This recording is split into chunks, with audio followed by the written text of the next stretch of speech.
இப்போ வந்து நான் ஒரு சாட் இந்த 2 நாள் செஷனுக்கு அப்புறம் நேற்று யூஸ் பண்ணும்போது இவ்வளோ வேலை நடக்குது நமக்கு தெரிஞ்சு நான் அதை யூஸ் பண்ணுறேன். இப்போ ஒரு கொஸ்டின் கேட்டு நான் அந்த கொஸ்டின் ஆன்சர் வெயிட் பண்ணல. இப்போ அந்த 12 ஸ்டெப் நடந்துருக்கோம்ல அப்படின்னு நான் யோசிச்சு வெயிட் பண்ணி அந்த ஆன்சர் வந்ததுக்கப்புறம் இந்த மாதிரி ஸ்டெப்ஸ்லாம் நடந்துருக்கோம்ல இவ்வளோ சீக்கிரம் பண்ண அந்த மாதிரி தெரிஞ்சுக்கின்னு அந்த ஆன்சரை நான் வாங்கிக்கிறேன். அது ஒரு விஷயம் சார். நிறைய டூல்ஸ் பற்றி தெரிஞ்சுக்கிட்டேன்.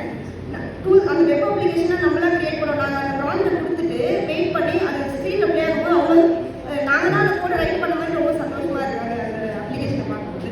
அப்புறம் ரேக் மாடல் அதெல்லாம் நிறைய தெரிஞ்சுக்கிட்டோம். நிறைய ப்ராக்டிக்கலாக இன்னொரு விஷயம் நீங்கள் இன்ட்ராக்ட் பண்ணுறது ரொம்ப பிளேஸ்மெண்ட் ட்ரைனிங்னா தீனிக்காக பண்ணிட்டு போயிடுவாங்க. நாங்கள் வந்து உண்மையாக சொன்னால் நாங்கள் நிறைய கவனிச்சது இந்த அளவுக்கு ரொம்ப எஃபெக்டிவாக கவனிச்சதில்லை. நீங்கள் ரவுண்ட்ஸ் வருவார் சீக்கிரமாக பண்ணி வந்து அவர் கேட்பாரு சீக்கிரமாக அந்த மாதிரி நிறைய பயந்து நாங்கள் ப்ராக்டிக்கலாக இம்ப்ளிமெண்ட் பண்ணுவோம் sir. Thank you so much. Thank you.